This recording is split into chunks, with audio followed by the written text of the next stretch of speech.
Halo, selamat pagi. Salam jumpa lagi dalam Perspektif Isidorus Lili Jawa.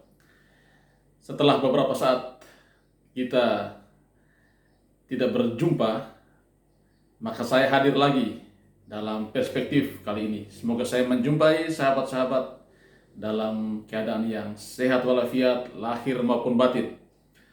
Saudara-saudara, kali ini saya akan berbicara tentang ancaman HIV/AIDS di Kota Kupang, Kota Kasih.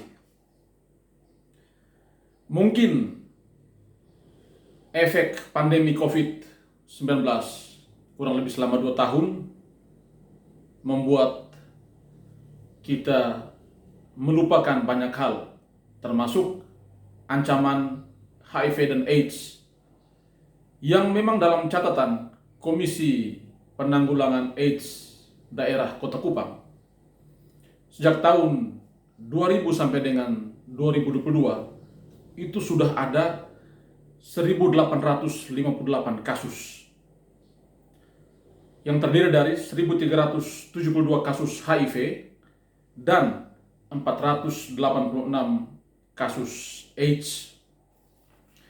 Dan yang menarik, saudara-saudara, di tahun 2022 dari bulan Januari sampai dengan bulan Juli kemarin, Kota Kupang mencatat ada 75 kasus yang terdiri dari 67 kasus HIV dan 8 kasus AIDS. Dengan perincian laki-laki sebanyak 60 orang dan perempuan 15 orang. Dan yang menarik adalah bahwa dari aspek usia sebanyak 35 kasus itu diderita oleh anak-anak balita yang berada di bawah 4 tahun. Pertanyaan kita adalah, bagaimana mungkin anak-anak balita itu terserang HIV dan AIDS? Ya, pasti logika berpikir kita adalah, ya tentu mereka mendapatkan itu dari orang tuanya, dari bapak atau ibunya. Nah, ini memang berita yang sangat menyedihkan dan miris bahwa balita-balita yang masih sangat kecil, yang masih sangat membutuhkan perhatian orang tua, yang masih dalam keadaan yang tidak berdaya, justru sudah tertular HIV dan AIDS. Ini bukan main-main. Ini hal yang sangat luar biasa, karena itu memang butuh keseriusan berbagai pihak. Tidak bisa hanya diurus oleh Komisi Penanggulangan AIDS Daerah Kota Kupang. Ya, saudara-saudara, penyebaran AIDS di Kota Kupang ini memang sangat bervariasi. Ya, kalau dari data yang saya catat, ini juga berdasarkan data KPAD Kota Kupang, itu mayoritas penyebaran HIV dan AIDS itu di kalangan usia produktif, ya. Misalnya dari 15 sampai 19 tahun itu ada 5 kasus. Usia 20 sampai 24 tahun ada 154 kasus. Dan 25 sampai dengan 49 tahun sebanyak 50 kasus. Nah, kalau kita bedah lagi berdasarkan jenis pekerjaan, ini juga kita menemukan data yang mencengangkan bahwa terbanyak yang mendapatkan kasus HIV dan AIDS itu adalah ibu rumah tangga sebesar 13%. Lalu pekerja seks komersial 10%. Pegawai negeri sipil 8%.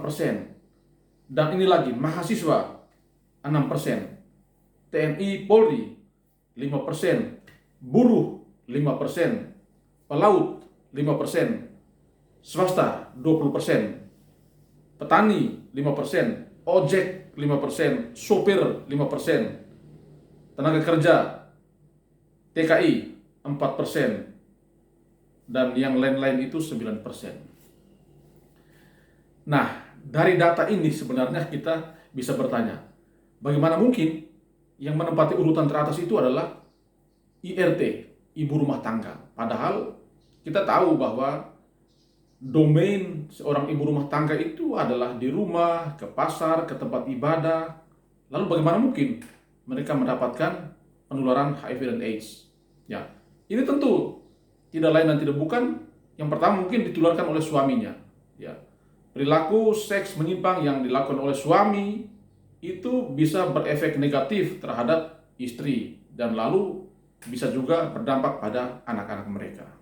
Ya, jadi jangan heran kalau di Kota Kupang justru yang menempati posisi tertinggi penularan HIV dan AIDS itu adalah ibu rumah tangga. Lalu pekerja seks komersial itu baru di urutan kedua sebesar 10%. Ya, saudara-saudara, dengan topografi, geografi, dan kondisi Kota Kupang yang sudah menjadi kota yang menuju kota modern, kota yang sangat terbuka, yang menjadi pintu masuk mobilisasi manusia, barang, baik melalui udara, darat, dan laut, memang butuh keseriusan pemerintah ini untuk menata kota ini, termasuk untuk bagaimana berupaya mencegah penyebaran penularan HIV dan AIDS. Ya. Kota yang menjadi sangat terbuka, orang datang dari mana-mana ke kota ini, kalau tidak disikapi secara serius, maka pada saatnya bisa menjadi bom waktu. Ya. Lalu kita berharap ada upaya-upaya serius dari pemerintah untuk melakukan patroli pengawasan terhadap berbagai tempat yang diduga menjadi tempat prostitusi, apakah itu di hotel, apakah itu di kos-kosan atau di rumah-rumah penduduk. Memang harus ada keseriusan dari pemerintah untuk melakukan pengawasan. Jika tidak, maka ini akan berakibat fatal karena usia produktif, ya, anak-anak kita, remaja-remaja kita, orang muda kita itu menjadi sasaran dari penyebaran HIV dan AIDS. Ini karena perilaku seks bebas, pergaulan bebas yang sekarang memang sudah semakin terang benderang di hadapan kita, ya. Apakah itu kekurangan pengawasan dari orang tua atau kurangnya bimbingan dari para guru di sekolah, tetapi satu fakta yang pasti adalah bahwa kehidupan pergaulan bebas anak-anak sekarang itu semakin menjadi hal yang biasa, dan ini akan berkontribusi terhadap bertumbuhnya, menularnya penyakit HIV dan AIDS. Ya. Karena itu memang perlu upaya dari berbagai pihak. Yang saya sarankan dalam perspektif ini, kita bisa melakukan itu dengan pendekatan ABC, ya, formula ABC untuk mencegah penularan HIV dan AIDS. Ya, yang pertama, A, abstinence, ya, artinya tidak boleh berhubungan seksual sebelum waktunya. Ya, jadi ini penting. Pendidikan seks kepada anak-anak harus diberikan, bahwa mereka tidak bisa berhubungan seksual sesuka-sukanya sebelum waktunya, sebelum mereka menikah. Mereka mesti diproteksi, diberi pendidikan yang baik agar mereka tidak menjadi korban dari perilaku seks menyimpang ketika mereka masih di sekolah, ya, ketika mereka sedang kuliah. Jadi itu abstinence yang pertama. Lalu yang kedua, B, be loyal, ya, harus menjadi setia. Ya, pasangan-pasangan kita menjadi pasangan yang setia satu terhadap yang lain. Jadi tidak perlu jajan di mana-mana, padahal kita punya rumah tangga, kita punya istri. Kita juga mesti memproteksi kesehatan rumah tangga kita dengan pola hidup kita yang benar. Lalu yang ketiga, C, itu kondom.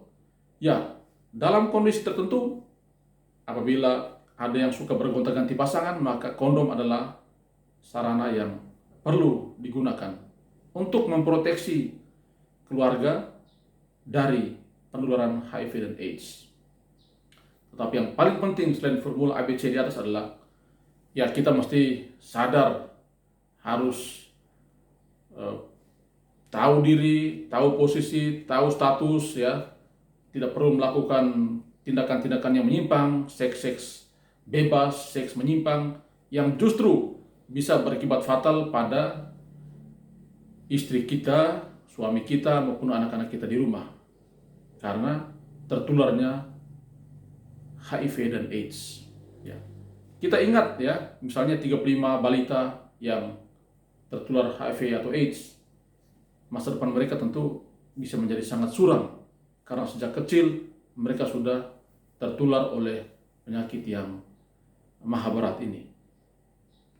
Ya, saatnya kita bergandengan tangan dengan berbagai elemen untuk memproteksi kota kita, memproteksi keluarga kita, memproteksi diri kita dari penyebaran HIV dan AIDS. Jangan main-main dengan HIV dan AIDS. Ini penyakit yang berbahaya, yang kalau kita tidak kelola dengan baik, kita tidak cegah sejak dini, maka bisa menjadi bom waktu yang akan membuat kita menjadi sengsara di masa-masa yang akan datang. Oke. Demikian sahabat-sahabat yang bisa saya sampaikan. Tetap bersama kami, bersama channel ini dengan like, subscribe, comment, and share, dan semoga semakin banyak orang yang tergerak untuk menjadi pionir-pionir ya, yang mencegah penularan HIV dan AIDS di manapun, khususnya di Kota Kupang, Kota Kasih. Terima kasih, salam sehat.